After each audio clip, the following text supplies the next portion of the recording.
continue our topic, in central India, both farming and collection from the forest. India में दोनों तरीके की farming होती है. लोग खेती भी करते हैं और साथ के साथ कलेक्शन फ्रॉम द फॉरेस्ट, इस तरीके के जो इम्पोर्टेंट सोर्स हैं लाइवलीहुड के, उसको भी कंटिन्यू करते हैं. जैसे महुआ है, तेंदू है, तेंदुआ की लीव से हनी शहद बना करके बेचना ट्रेडर से. तो इस तरीके के इम्पॉर्टेंट सोर्स हैं एडिशनल इनकम के. मतलब वो खेती बाड़ी का तो काम करते ही करते हैं, इसके अलावा भी वो क्या क्या काम करते हैं. जैसे मधुमक्खियाँ पालना, उनके छत्ते बनाना, तेंदुआ की लीव्स होती हैं, बैम्बू से जो बैम्बू होता है उससे पेपर बनाना, ठीक है, और कैंडल बनाना, ये काम जो है फॉरेस्ट से रिलेटेड है.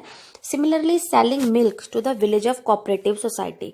गाँव में जो डेयरी प्रोडक्ट्स, डेयरी की जो फार्मिंग्स होती हैं वो बहुत ज़्यादा होती हैं, तो वहाँ से मिल्क लेकर के कोऑपरेटिव सोसाइटीज़ को बेचना.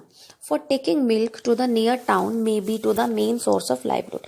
फिर ये कोऑपरेटिव सोसाइटीज़ के थ्रू शहरों की तरफ जाता है मिल्क, तो ये एक मेन सोर्स हो गया लाइवलीहुड का. तो इन द कोस्टल एरियाज़ की अगर हम बात करें, वी फाइंड फिशिंग विलेजेस.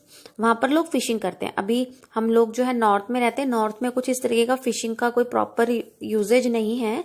लेकिन अगर हम कोस्टल एरिया की बात करें, जहाँ समुद्र होता है, वहाँ पर लोग फिशिंग का काम करते हैं, मछली पकड़ने के लिए जाते हैं, क्योंकि मेन सोर्स है. तो कोस्टल एरिया में फिशिंग के भी विलेज हैं, बहुत सारे लोग हैं जो फिश सेल करते हैं. ऐसा देखो, आपको पिक्चर में भी दिखाया हुआ है कि एक फिशर वुमेन है, उसने मछलियां पकड़ी और लोकल मार्केट में जाकर के उसको सेल कर दिया. तो we find fishing villages. Let us find out more about the lives of the fishing family by reading about Aruna and Privilian who live in Pudupat, a village close to Kalpattu. तो अभी हम जो कंटिन्यू अभी आगे हम पढ़ेंगे वो क्या है कि किस तरीके से मछली पकड़ते हैं. अरुणा और प्रिविलियन की स्टोरी है ये, और जो पुडुपट में रहते हैं, जो कलपट्टू गांव के पास में है. Not very far from Kalpattu is the village of Pudupat. People here earn their living by fishing. यहाँ पर जो लोग हैं अपनी लिविंग अर्न कैसे करते हैं? बाय फिशिंग, मछलियां पकड़ के. Their houses are close to the sea. उनके जो घर हैं वो समुद्र के पास हैं. And finds row of catamarans. Catamarans क्या होती है?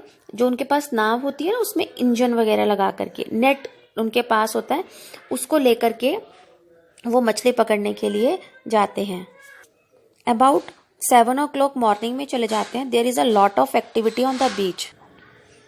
तो वो सुबह 7 बजे चले जाते हैं मॉर्निंग में. There is a lot of activity, और बहुत सारी एक्टिविटी करते हैं. This is the time when the catamarans return. जब ये लोग मछली पकड़ने वाले होते हैं ना, जब ये वापस आते हैं, तो जो उनकी विमेन होती हैं वो इकट्ठी हो जाती हैं, वो खरीदती हैं उनसे, and gather to buy and sell fish. कुछ महिलाएं बेचने के लिए आ जाती हैं और लोग उनसे खरीदने के लिए. तो my husband Privilian, my brother and my brother in law. Privilian उसका भाई और उसका ब्रदर इन लॉ मतलब देवर, जब रिटर्न लेट टूडे, जब वो लेट हो जाते हैं, तो आई वॉज वेरी वरिड. वो कहती है अरुणा कहती है मैं बहुत चिंता में हो जाती हूँ. They go to the sea together in our catamaran. वो कहते हैं ये सुबह जाते तो एक साथ है कैटामैरन में. They said they were caught in a storm. लेकिन कभी समुद्र में तूफान आ जाता है. I have kept aside some fish for the family. तो हम ज्यादा दूर नहीं जाते हैं फिश पकड़ने के लिए, जितना आगे से सफिशिएंट मिल जाता है उन्हीं को ही ले लेते हैं. ठीक है. तो will auction the rest, the money I get from the auction will be divided into 4 share. फिर वो जितना भी पैसा कमा के लाते हैं उसको 4 शेयर्स में डिवाइड कर देते हैं. 1 each ऑफ ईच पर्सन, और आपस में उसको बांट लेते हैं. Who went fishing and the 4th one is for equipment. जो लोग उसको लेते हैं 1/4 अपने पास रख लेते हैं और बाकी से वो सामान खरीद लेते हैं. कैटामैरन, इंजन एंड नेट, मतलब उनको क्या क्या इक्विपमेंट चाहिए होते हैं. कैटामैरन एक बोट, इंजन और net. We get that share too. We have taken a loan from bank and purchase an engine. उसने कहा कि हम बैंक से लोन लेते हैं और एक इंजन परचेज कर लेते हैं मोटर वाला, which is fixed on the catamaran, और अपनी बोट में कैटामैरन में फिक्स कर देंगे. Now they can go far into the sea so that they can get a better catch, ताकि हम आसानी से मछलियों को पकड़ सकें. The women who buy fish here will carry them the baskets. तो महिलाएं जो वुमेन होती है उन्होंने क्या क्या खरीदा, बास्केट्स खरीद लिया जिसमें रख करके वो मछलियों को सेल करेंगी आसपास के गाँव में जा करके। There are others like traders buy for the shop, और कुछ ट्रेडर भी होते हैं जो मछलियां खरीद लेते हैं और शहर में जाकर के अपनी दुकानों पर बेचते हैं। I will only finish the auction by the noon, ये काम उनका शाम तक खत्म हो जाता है।